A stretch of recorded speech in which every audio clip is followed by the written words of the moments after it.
subscribe the channel and press the bell icon for upcoming videos.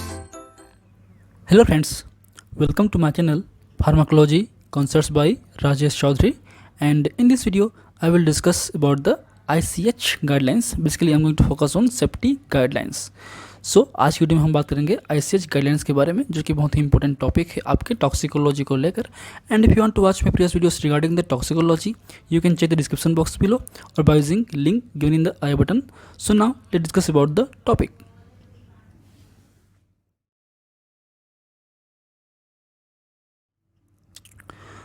So this video contains basic introduction, objectives of the ICH guidelines and the basic information of safety guidelines. तो आज की video में हम बात करेंगे safety guidelines के बारे में. And now let discuss about the topic. So first is the what is the ICH? So ICH means International Conference on Harmonization of Technical Requirements for Registration of Pharmaceuticals for Human Use. Means जो भी pharmaceutical product हैं, drug हैं, cosmetics हैं, वो human use के लिए हम launch कर रहे हैं या रजिस्ट्रेशन कर रहे हैं, तो उनके लिए कुछ गाइडलाइंस होती हैं, उनकी सेफ्टी को लेकर, उनकी एफिकेसी को लेकर, उनकी क्वालिटी को लेकर. तो जो गाइडलाइंस हैं वो आपके ICH प्रोवाइड करता है, ताकि पूरे ओवरऑल वर्ल्ड में एक हार्मोनाइज्ड सिस्टम रहे, एक कम्प्लीटली यूनिफॉर्म रहे, ताकि सभी के लिए वो बेनिफिट हो सके. And ICH is a joint initiative involving both regulators and research-based industries, representative of EU means European Union, Japan, and the US means United States in the scientific and technical discussion of the testing procedures required to assess and ensure the safety, quality, and efficacy of the medicine.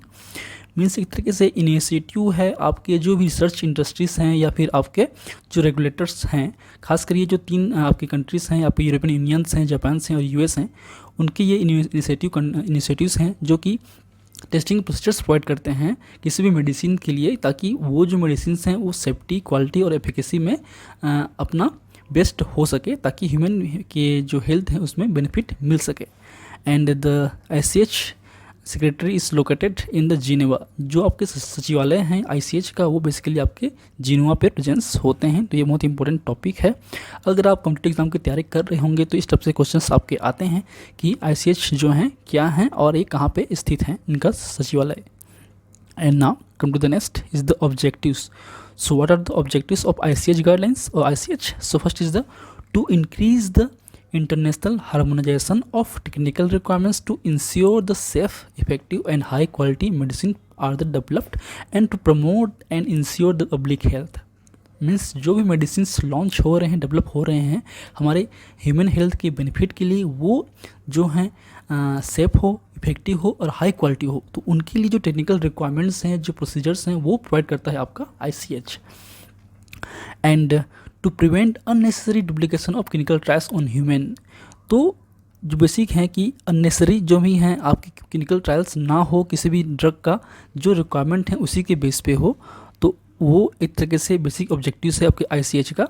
And next is the to minimize the use of animal testing without compromising safety and effectiveness of drug. Means कहने का मतलब ये है, जो भी animal पे test हो रहे हैं तो वो टेस्ट कम से कम हो, लेकिन उस ड्रग की जो सेफ्टी है और इफेक्टिव ड्रग है वो लॉस ना हो. तो विदाउट हम उस ड्रग की इफेक्टिवनेस को, आपकी क्वालिटी को और सेफ्टी को कंप्रोमाइज़ किए हम एनिमल टेस्टिंग को मॉडिफाई कर सकते हैं, अल्टरनेटिव तरीके से हम कर सकते हैं, ताकि जो एनिमल यूज़ हो, एनिमल किलिंग हो या जो एनिमल्स की रिक्वायरमेंट हो कम से कम हो सके. उसके लिए RRR का कॉन्सेप्ट लाया गया था, आपके रिप्लेसमेंट, आपके रिड्यूसिंग एंड द रिफाइनमेंट. ठीक है, तो उसके बारे में आप पढ़ सकते हैं, अल्टरनेटिव मेथड्स के बारे में, जब कभी आगे डिस्कस करेंगे इस टॉपिक के बारे में. And to develop and register pharmaceutical in most effective and cost effective manner. और उसके बाद जो भी गाइडलाइंस के थ्रू जो ड्रग आएंगे वो एक तरीके से मोस्ट इफेक्टिव होंगे और कॉस्ट बेनिफिट भी होंगे. So these are the basic objectives of the ICH. And now come to the ICH guidelines. So basically they provide the 4 types of guidelines. First is the quality guidelines, second is the safety guidelines, third is the efficacy guidelines and fourth is the multidisciplinary guidelines. तो बात करें quality की, तो quality में जो basically हम this related to the quality assurance of the chemicals or drugs or pharmaceuticals, basically stability testing, impurity testing and etc. तो quality safety guidelines में बेसिकली ICH प्रोवाइड करता है गाइडलाइंस जिसमें जो है किसी भी ड्रग की जो क्वालिटी है वो इन्हेंस हो सके, चाहे उसके जितने भी स्टेबिलिटी टेस्टिंग हो, आपके सेल्फ लाइफ टेस्टिंग हो या फिर इम्प्योरिटी टेस्टिंग हो, वो डिफाइन हो सके कि इस ड्रग की आपकी जो क्वालिटी है वो इतनी होनी चाहिए, उसका हार्डनेस हो, चाहे आपके उसमें फॉरेन पार्टिकल्स हो, चाहे उसकी डोज वेरिएशन हो या फिर कुछ भी। तो क्वालिटी गाइडलाइंस जो है क्वालिटी को मेंटेन करने के लिए बनाया गया है। Second is the safety guidelines जो बहुत ही इंपॉर्टेंट हैं, जो कि आज हम बात करने वाले हैं, and that related to the in vitro and in vivo pre clinical studies like carcinogenicity, genotoxicity, reproductive toxicity studies. तो जो सेफ्टी गाइडलाइंस हैं उसमें हम बेसिकली ड्रग की सेफ्टी को मेज़र करते हैं। बहुत सारे टेस्टिंग होते हैं, चाहे टॉक्सिसिटी स्टडीज़ हो, चाहे फार्माकोलॉजिकल स्टडीज़ हो, या फिर कार्सिनोजेनिसिटी हो, या फिर जीनोटॉक्सिसिटी स्टडीज़ हो। तो ये भी एक तरीके से जो OECD प्रोवाइड करता है उसी की तरह ये भी प्रोवाइड करता है।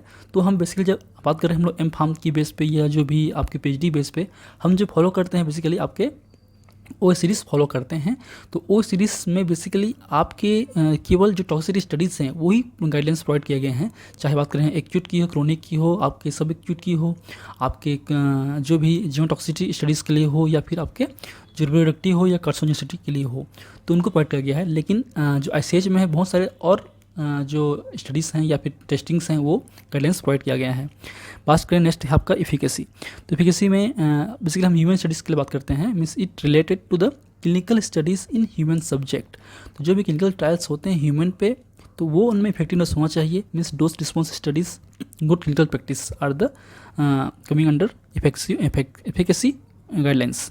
And next is the multidisciplinary guidelines, means cross-cutting topics which do not fit uniquely to one of the above categories। तो इन जो तीनों कैटेगरीज हैं उनमें जो फिट नहीं होते उनको हम मल्टीडिसिप्लिनरी गाइडलाइंस में रखते हैं। So this are the basic about the ICH guidelines. Now come to the safety guidelines.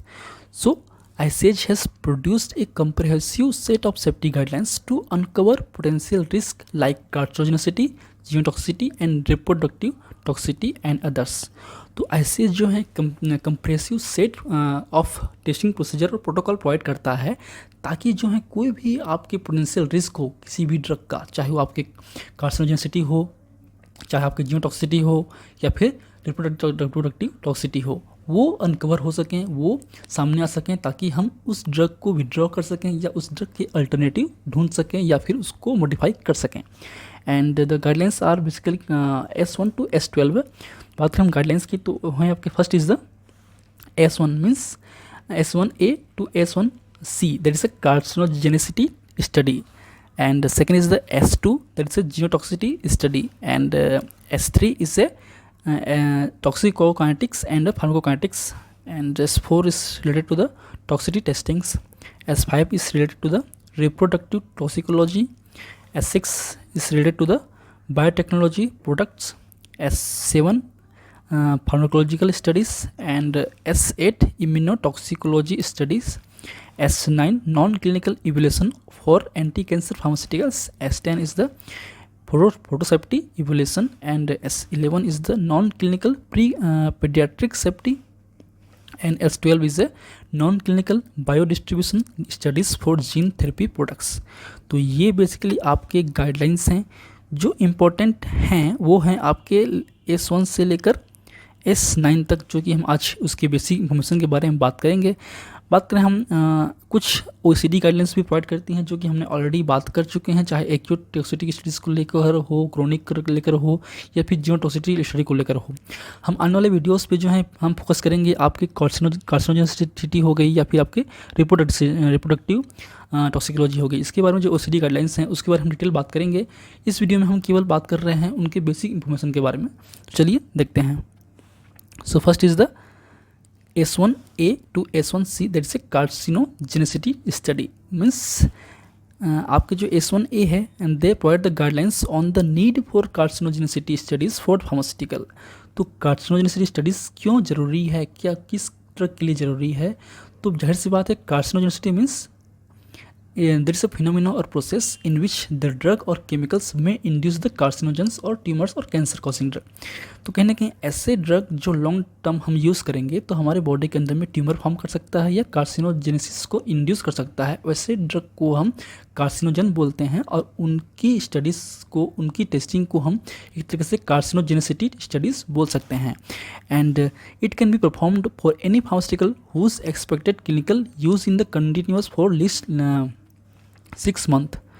मतलब कोई भी ड्रग अगर हम 6 महीने तक कंटिन्यूसली यूज़ कर रहे हैं लॉन्ग टर्म तक क्रॉनिक वे पे, जैसे कि एंटी डायबिटिक ड्रग हो, एंटी हाइपरटेंसिव ड्रग हो, तो क्या वे लॉन्ग टर्म तक ड्रग हम यूज़ करेंगे तो लॉन्ग टर्म साइड इफेक्ट्स होंगे. तो लॉन्ग टर्म साइड इफेक्ट्स में एक है आपका कार्सिनोजेनेसिटी. तो क्या वे ड्रग कार्सिनोजन हैं या फिर कार्सिनोजेनेसिस कर सकते हैं या फिर ट्यूमर फॉर्म कर सकते हैं, उनकी स्टडीज एक तरीके से गाइडलाइंस प्रोवाइड करती है आपका S1A. And These objectives, the objective of carcinogenicity studies are to identify a tumorigenic or carcinogenic potential in animals to assess the relevant risk in humans. तो बेसिकली हम इसको एनिमल्स पे करते हैं. एनिमल्स पे अगर कार्सिनोजेनिक इफेक्ट शो हो रहे हैं तो अल्टीमेटली वो ह्यूमंस पे भी कर सकते हैं. And second is the S1B, that is a testing for the carcinogenicity of pharmaceuticals. तो basically they provide the guidelines or guidance on the need to carry out carcinogenicity studies in the both mice and rats, and guidance is also given to on alternative testing procedures which may be applied without affecting the safety. तो basically कार्सिनोजेनिसिटी studies जो हैं हम animal पे करते हैं, खासकर हम rate और माइस लेते हैं, या उसके अलावा कुछ और अल्टरनेटिव हो तो वो भी हम कंसिडर करते हैं. तो उनकी जो गाइडलाइंस हैं, जो प्रोटोकॉल्स हैं, टेस्टिंग प्रोसीजर्स हैं, वो S1B गाइडलाइंस में प्रोवाइड किए गए हैं. And next is the S1C, that is a dose selection for the carcinogenicity studies for pharmaceutical. Means इस गाइडलाइन में हमको ये मिलता है कि हमको किस डोज पे काम करना चाहिए. तो बेसिकली हम जो है हाई डोज पे ही काम करते हैं. So this document addresses the criteria for the selection of high dose to be used in carcinogenicity studies on new therapeutic agents to harmonize current practice and improve the design of study. तो इसमें क्या important है, high dose should be used, high dose to be used. तो इसमें हम high dose selection के लिए जो भी गाइडलाइंस हैं वो प्रोवाइड किए गए हैं.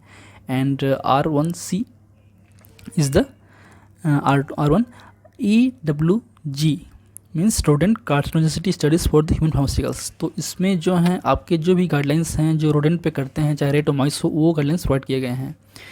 And now come to the next is the S2, that is a genotoxicity study. So there is a S2 R1 guidance.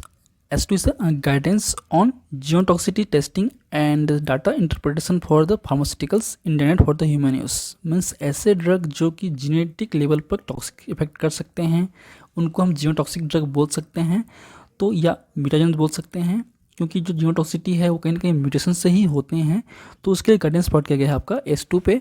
And this guidance is combination of ICH S2A and S2B. And these are the guidance. S2A is a guidance on specific accept of regulatory genotoxicity test for the pharmaceuticals. Means this document provides specific guidance on recommendation for the in vitro and in vivo test for genotoxicity. तो इस जो guideline number S2A है उसमें basically guidelines provide किया गया है ICH के through कि हम इन विट्रो और इन विवो टेस्ट कर सकें आपके किसी भी ड्रग का जो कि जीनोटॉक्सिक हो सकता है. And next is the S2B a standard battery for genotoxicity testing for pharmaceuticals. Means इस टेस्ट की बात करें या इस जो गाइडलाइंस की बात करें तो इसमें जो बेसिकली हम जानते हैं कि कोई एक मेथड से या मॉडल से जो है जीनोटॉक्सिसिटी हम शो नहीं कर सकते. तो उसके लिए बहुत सारे जो सेट हैं आपकी टेस्ट का वो हम अप्लाई करते हैं. बात करें हम इस डॉक्यूमेंट की, so this document addresses 2 fundamental areas of genotoxicity testing. So first is the identification of a standard set of assay, means एक स्टैंडर्ड टेस्ट प्रोसीजर हो to be conducted for registration and extent of confirmatory experimentation in any particular genotoxicity assay in the standard battery. And second is the registration of pharmaceutical requires a comprehensive assessment of their genotoxic potential, and it is clear that no single test is capable for detecting all relevant genotoxic agents. Therefore, the usual approach should be carry out a battery in vitro and in vivo test of genotoxicity. तो genotoxicity studies के लिए जो हैं in vivo भी होते हैं और in vitro भी होते हैं, जैसे कि हमने पिछली वीडियो में बात कर चुके हैं आपके जीनोटॉक्सिसिटी या और आपके म्यूटाजेनिसिटी के बारे में जो बात किए थे हम लोग OECD गाइडलाइंस के through.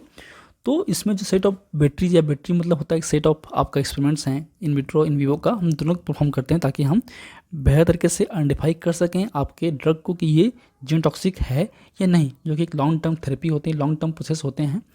And the purpose of this guidelines is to optimize the standard genetic toxicology battery for prediction of potential human risk and for interpretation of results with the ultimate goal of improving risk characterization for carcinogenic effects that have their basis in the change in the genetic material. Okay, and now come to the next is the S3. So S3 is the toxicokinetics and pharmacokinetics. तो इसमें तीन हैं आपके, दो हैं S3A and S3B. So S3A is the note for guidance on toxicokinetics, the assessment of systemic exposure in toxicity studies. Means this guidelines do not require toxicokinetic studies to be conducted except in pregnant lactating animals and before initiating the reproductive studies. तो इस guidelines के अनुसार ये है कि हम हर सारे drug का करने की ज़रूरत नहीं पड़ेगी. ऐसे ड्रग जो कि प्रेगनेंसी में या फिर लैक्टेटिंग एनिमल्स पे या फिर आपके रिप्रोडक्टिव स्टडीज़ में यूज़ होते हैं, उन पे इफेक्ट कर सकते हैं, उनका रिक्वायरमेंट ज़रूरी है टॉक्सिकोकाइनेटिक स्टडीज़ का. मीन्स जो भी फार्माकोकाइनेटिक अल्ट्रेशन हो रहे हैं हमारे बॉडी के अंदर में उस ड्रग का, वो क्या हमारे टॉक्सिक है या नहीं है, उसको हम इस गाइडलाइंस के थ्रू डिटेक्ट करते हैं.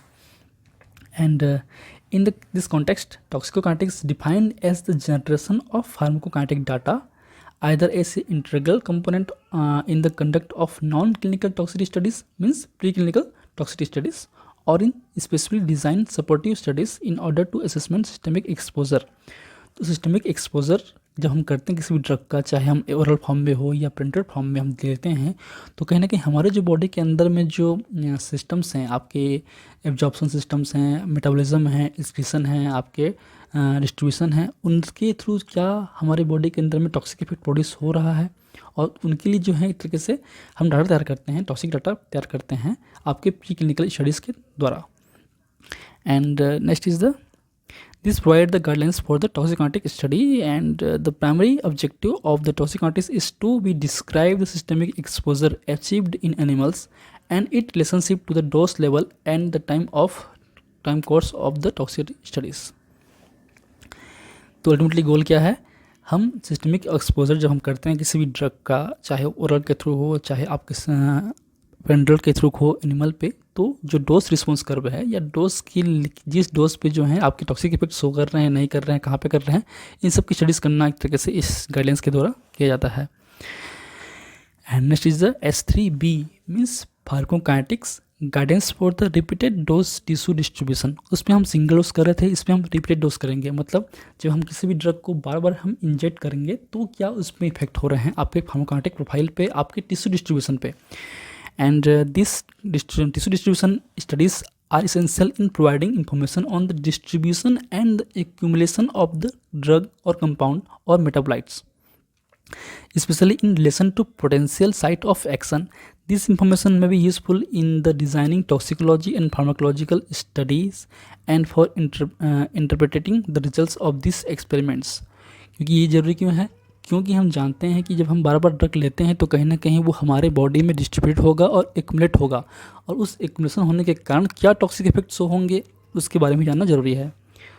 And now come to the this provide the guideline for the repeated dose tissue distribution studies and it should be considered when appropriate data cannot be derived from other sources. It also gives recommendation on the conduct such studies.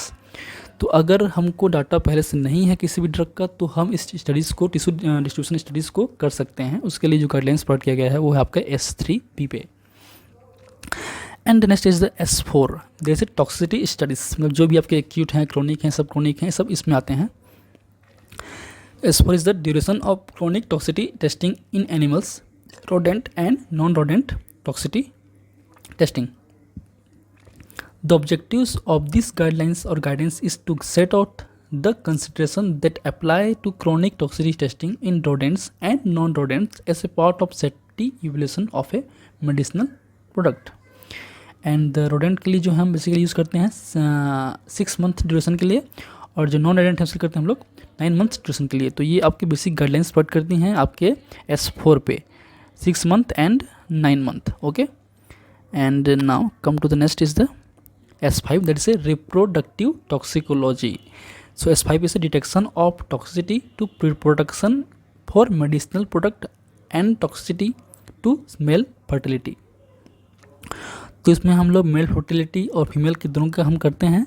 And this document provide the guidelines और guidance on the test for reproductive toxicity in male and female both, and it defined the periods of treatment to be used in animals to better reflect human exposure to medicinal product and allow more specific identification of stages at risk. तो mark करते हैं आपके S6 के बारे में. तो ये आपका बायोटेक्नोलॉजी प्रोडक्ट के बारे में है. So pre clinical safety evolution of biotechnology derived pharmaceuticals like vaccines and sera. तो इसमें जो है basically this primary goals of pre clinical safety evolution are, first is the to identify an initial safe dose and subsequent dose in humans. जो भी हम biotechnology से बनाते हैं, चाहे वो चाहे एंटीबायोटिक्स हो या फिर आपके एंटी सीरा हो, आपके वैक्सीन्स हो, तो उनके सेफ डोज क्या होंगे आपके ह्यूमन के लिए, उसको हम इस गाइडलाइंस के थ्रू निकाल सकते हैं, चेक कर सकते हैं. And second is the to identify potential target organs for toxicity and for the study of whether such toxicity is reversible.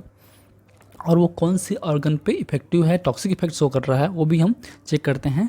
And third is the to identify safety parameters for clinical monitoring. तो ये 3 basic goal हैं आपके S6 के biotechnology product के.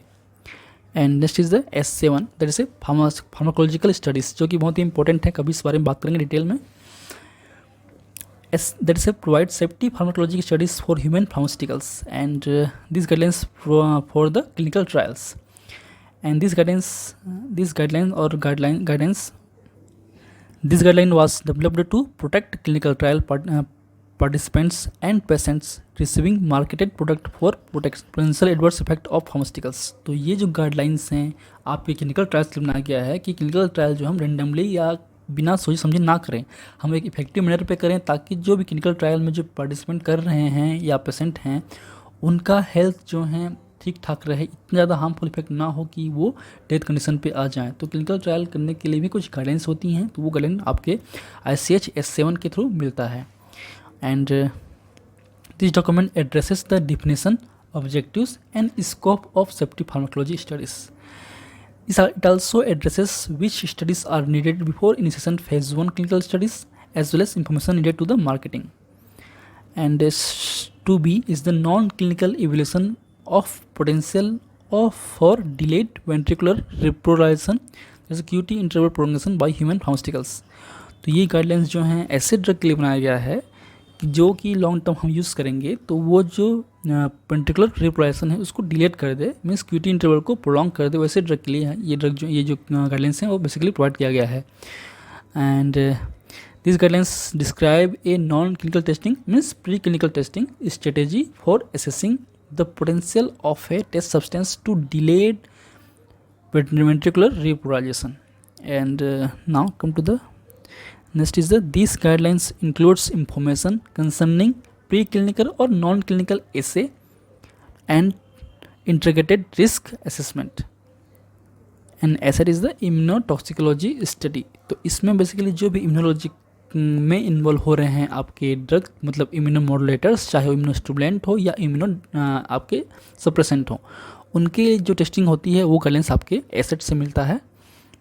सो this guidelines addresses the recommendation on non clinical testing for immunosuppressant. And the guidelines might also apply to drug in which clinical sign of immunosuppressant are observed during clinical trials of the following approval to market. And the terms immunotoxicity is this guidelines will primarily refer to immunosuppressant, i.e. a state of increased susceptibility to infection or the development of tumor. तो ये जो guidelines हैं basically आपके immunosuppressant के लिए बनाया गया है, जो कि इम्यूनोसप्रेशन कर देगा, उससे आपकी इन्फेक्शन के चांसेस जो हैं बढ़ जाते हैं या फिर कैंसरस के चांसेस जो हैं बढ़ जाते हैं। And S9 is the non clinical evolution for the anti cancer pharmaceuticals, means जो भी प्री क्लिनिकल स्टडीज़ होती हैं आपके एंटी कैंसर ड्रग के, उनके लिए जो गाइडलाइंस हैं वो आपके S9 से मिलता है। And the guidelines for anti-cancer pharmaceuticals which are used to treat cancer in patient with the late stage or advanced disease regardless of the route of administration, including both small molecule and biotechnology derived pharmaceuticals. And these guidelines aims to facilitate and accelerate the development of anti-cancer pharmaceuticals or drug and to protect patient from unnecessary adverse effect while avoiding the unnecessary use of other resources. क्योंकि जो भी anti cancer drug होते हैं बहुत ही toxic nature के होते हैं, इसलिए उनके लिए जो प्रोसीजर्स हैं, टेस्टिंग प्रोसीजर प्रॉपर होना चाहिए ताकि हमारे बॉडी के अंदर में कम से कम एडवर्स इफेक्ट हो सके और जो थेरेपेटिक बेनिफिट है वो हाई हो सके। So these are the basic things about the ICH guideline. If you like my videos, please press the like button, share with your friend, and any feedback, please comment on the comment section. That motivates me for the upcoming videos. In last, thank you. Keep watching.